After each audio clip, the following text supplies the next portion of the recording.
Hi hello வணக்கம் மக்களே. Mega ஏலத்தில் அந்த குத்தி ஹர்டிக்கை வாங்கியாகணும், நிர்வாகிகளுக்கு தோனி உத்தரவு. ஐபிஎல் 18வது சீசனுக்கான மெகா ஏலத்திற்கு அனைத்து அணிகளும் தீவிரமாக தயாராகி வருகின்றன.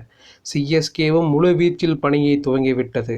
ஐபிஎல் 18வது சீசனுக்கு முன் மெகா ஏலம் நடைபெற உள்ளது.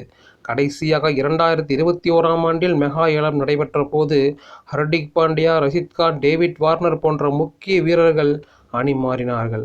இதனால் ஐபிஎல் 18வது சீசனுக்கான மெகா ஏலத்தின் போது முக்கிய வீரர்கள் அணிமாற வாய்ப்புள்ளதாக கருதப்படுகிறது. மேலும் சீக்கர் தவான் போன்ற சீனியர்களை யாரும் வாங்காமல் கூட போகலாம் என கருதப்படுகிறது. இந்த நிலையில் 18வது சீசனுக்கான மெகா ஏலத்திற்கு முன் ஒரு அணி எத்தனை வீரர்களை தக்க வைக்க வேண்டும் என்பது குறித்து முடிவெடுக்க சமீபத்தில் ஐபிஎல் உரிமையாளர்களுடன் பிசிசிஐ நிர்வாகிகள் கூட்டம் நடத்தினர். ஒரு அணி எத்தனை வீரர்களை எடுக்க வேண்டும், மெகா ஏலத்திற்கு முன் ட்ரேடிங் எப்போது, ஏலத்திற்கான தேதி என்பது குறித்த இம்மாத இறுதியில் பிசிசிஐ அறிவிக்க உள்ளது.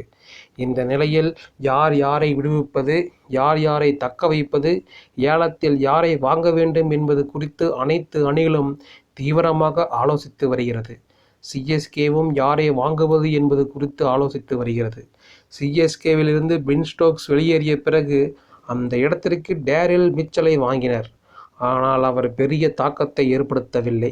இதனால் மெகா ஏலத்தில் தரமான வேகப்பந்து வீச்சு ஆல்ரவுண்டரை வாங்க வேண்டிய கட்டாயத்தில் சிஎஸ்கே இருக்கிறது.